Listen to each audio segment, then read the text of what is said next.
ठीक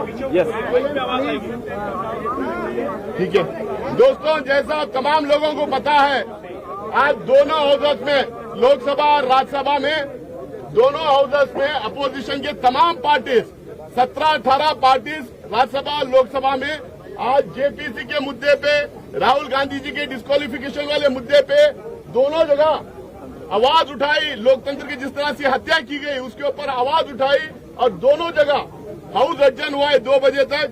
और सारे पॉलिटिकल पार्टीज के एमपीज, करीब 150-200 एमपीज यहाँ पे इकट्ठा होके काले कपड़े पहन के ब्लैक डेमोक्रेसी मनाते हुए, ब्लैक डे मनाते हुए सारे लोग पैदल मार्च, पहले गांधी प्रतिमा पे गए, वहां पे अपना प्रोटेस्ट रजिस्टर किए, फिर वहां से पैदल चल के यहाँ पे आए हैं। तमाम पार्टीज के लीडर, फ्लोर लीडर जो यहाँ मौजूद हैं, वो अपनी अपनी बात आपके सामने रखेंगे। शांति से आप तमाम लोग अपनी बात, लीडर की बात सुनिए। अगर कोई सवाल भी है तो सवाल भी हम लेंगे। पहले हम शुरुआत करेंगे इंडियन नेशनल कांग्रेस के प्रेसिडेंट और एलओपी श्री मल्लिकार्जुन खड़गे साहब अपनी बात रखेंगे। सभी पार्टी के वरिष्ठ नेतागण और मीडिया के मेरे दोस्तों और पार्लियामेंट के सभी सदस्य मित्रों, पहला तो मैं सभी पार्टी के नेताओं को, जो हमारे फ्लोर लीडर्स हैं लोकसभा में, राज्यसभा में, और इम्पोर्टेंट लीडर्स भी जो है, उनका मैं शुक्रिया अदा करता हूं, धन्यवाद देता हूं कि उन्होंने कल जोरदार तरीके से हमारा समर्थन किया। राहुल गांधी जी का जो डिफेमेशन केस में डिस्क्वालीफाई जो हमारे स्पीकर ने किया था, उसके बारे में डेमोक्रेसी की हालत देश में क्या है, किस ढंग से चल रही है, इसके लिए वो सभी पार्टी चिंतित है। और उन्होंने राहुल गांधी जी के इसके लिए सभी लोग ने डिफेंड करके और उनके बारे में अपनी बात जो बताई, इसलिए मैं उनको पुनः यहाँ पर धन्यवाद देना चाहता हूँ, उनका शुक्रिया अदा करना चाहता हूँ। भाइयों, दूसरी चीज ये है कि आज हम काले कपड़े के ड्रेस में क्यों आए कि ये नहीं कि किसी को बताने के लिए नहीं, हम ये दिखाना चाहते हैं कि इस देश में डेमोक्रेसी को मोदी जी एक एक करके खत्म कर रहे हैं। एक तो पहले ऑटोनोमस बॉडीज को खत्म करते हुए आए, दूसरी तरह जो कानूनी तहत लोग चुनाव में जीत के आए, उनको डरा धमका के उन्होंने हर जगह अपनी सरकार बनाने में गए। तीसरी बात, जो लोग झुकते नहीं उनको झुकाने के लिए ईडी का इस्तेमाल, सीबीआई का इस्तेमाल उन्होंने किया और कर रहे हैं भी। और हर एक चीज को ऑथेंटिसिटी पूछते हैं पार्लियामेंट में और राज्यसभा में। और जो ऑथेंटिक तरीके से हमने ये कहा कि देखिए, ये जेपीसी का मामला है, सभी लोग डिमांड कर रहे हैं, जो व्यक्ति अदानी जिसकी संपत्ति पहले 3000 करोड़ थी, उसके बाद उसकी संपत्ति 50,000 करोड़ बन गई, फिर उसके बाद उसकी संपत्ति 2 लाख करोड़ बन गई, लेकिन 2.5 साल में उसकी संपत्ति 12 लाख करोड़ बन गई। ये कैसा बना? इसके लिए राहुल गांधी जी ने पार्लियामेंट में चंद प्रश्न पूछे।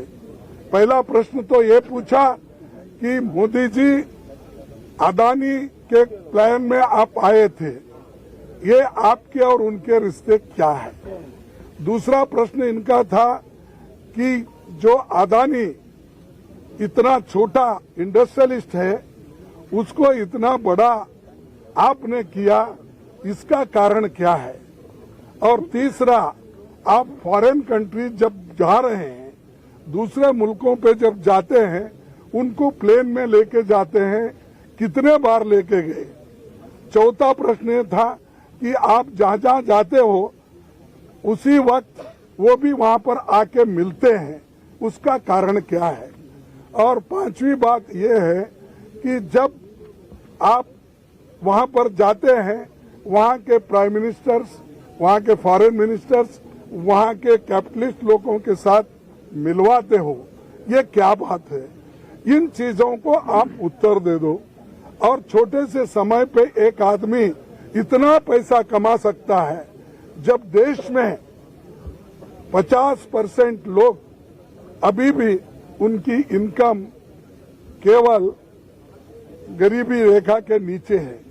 लेकिन ऐसे बड़े लोगों का जो आज संपत्ति बढ़ रहा है, इतना फास्ट बढ़ रहा है, कोई पर कैपिटा इनकम दूसरों का उतना नहीं बढ़ रहा है। इसके लिए जो सवाल किए थे, उन सवालों का जवाब वो नहीं दे सके।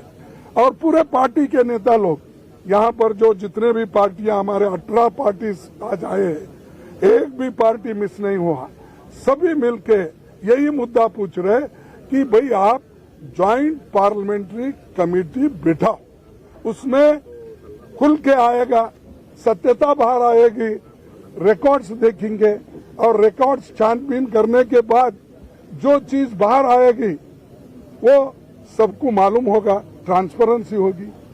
और आपको ये भी मालूम होगा कि हम जो ये डिमांड कर रहे हैं, ये डिमांड क्यों कर रहे हैं, ये भी लोगों को मालूम होगा। तो ये जो चीजें हैं, उनके फाइल भी जांच हो गई। और आप जेपीसी करने को क्यों डर रहे हो? आपका तो मेजॉरिटी है, 2/3 मेजॉरिटी है, बहुमत है। हम तो अल्पमत में है। और मेंबर्स जो बनेंगे ज्वाइंट पार्लियामेंट्री कमेटी के, वो तुम्हारे ज्यादा बनेंगे, बीजेपी के ज्यादा बनेंगे, या तुम्हारे दोस्तों को मिला के और ज्यादा हो जाएंगे। तो डर क्यों बात है? किस बात से डर रहे हो? इसका मतलब है कि दाल में कुछ काला है, इसीलिए वो डर रहे हैं। और जो लोग डरते हैं कभी ना कभी मरते भी हैं। तो इसीलिए आज हम एकता दिखाने के लिए सभी लोग एक आए हैं। और जो खासकर राहुल गांधी जी के ऊपर इतना अन्याय हुआ कि जो उनके ऊपर केस डाला गया वो मेरे स्टेट का है, कोलार का है। और कोलार में जो उन्होंने चुनावी भाषण में बात की थी, उसको लेकर आप गुजरात में, सूरत में केस डालते हो। अरे the offence occurred at Kolar in Karnataka, but you have registered the case in Surat, outside the jurisdiction, and Gujarat. क्यों? Because you wanted the favorable government. There is a Gujarat government, and you want to use the police. You want to use, I can't say judiciary, but you want to use for your purpose to defame Rahul Gandhi ji. That's why you people transferred the case there. Therefore, I am telling, ये कुछ सांठ गांठ दोनों की है। वो सांठ गांठ क्या है ये बाहर आएगा। तो इसीलिए आज जो एक काला दिन है डेमोक्रेसी में, black day, such things never happened earlier. For small things, defamation case not exceeding 2 years, that sentence says, but not exceeding. Not exceeding means 2 साल 1 मिनट भी अगर हो गया वो डिस्क्वालीफाई कर सकते हैं। 2 साल 1 दिन भी हो गया आप कर सकते हैं। नॉट एक्सीडिंग मीन्स ये 2 साल तो नहीं हुए, लेकिन फिर भी ऐसा तरातुरी गड़बड़ी में हमारे गवर्नमेंट, बीजेपी की गवर्नमेंट, मोदी सरकार स्पीकर को बोल के मिनटों में, लाइटनिंग स्पीड में उनको डिस्क्वालीफाई कर दिया। क्योंकि वो पार्लियामेंट में नहीं बोलना, उनका मुंह बंद करना, अदानी के बारे में आवाज नहीं उठाना। और ये सारी चीजें कब हो गई कि जब अदानी के खिलाफ राहुल गांधी जब बोलने लगे, आवाज उठाने लगे, तब ये मोदी गवर्नमेंट डर गई। और दूसरी चीज, जो राहुल गांधी जी कन्याकुमारी से लेकर कश्मीर तक जो उन्होंने पदयात्रा की और हमारे सभी लोग, लाखों लोग जुड़े उनके साथ। और जुड़ने के बाद उनको एक लगा कि ये बहुत बड़ा मुद्दा बनने वाला है और ये हमको बहुत बड़ा चैलेंजर है, ये समझ के उन्होंने राहुल गांधी को डिस्करेज करने के लिए, डराने के लिए वो काम किए हैं। हम ना डरेंगे, राहुल गांधी जी नहीं डरेंगे, और अपोजिशन पार्टी को आप दबाने की कितनी भी कोशिश करेंगे, अपोजिशन पार्टी डरेगी नहीं, दबेगी नहीं, झुकेगी नहीं। तो ये हमारा इरादा है और इसको आगे भी हम चलाने के लिए कोशिश कर रहे हैं। सब लोग मिलकर भी हम एक आगे कैसा मुहिम करना, इसके लिए भी हम पूरी कोशिश करेंगे और फिर आपके पास आएंगे। आपको भी धन्यवाद, आप लोगों ने जो इस हमारे मुहिम को आपने सपोर्ट किया, इसलिए आपको धन्यवाद देते हुए हम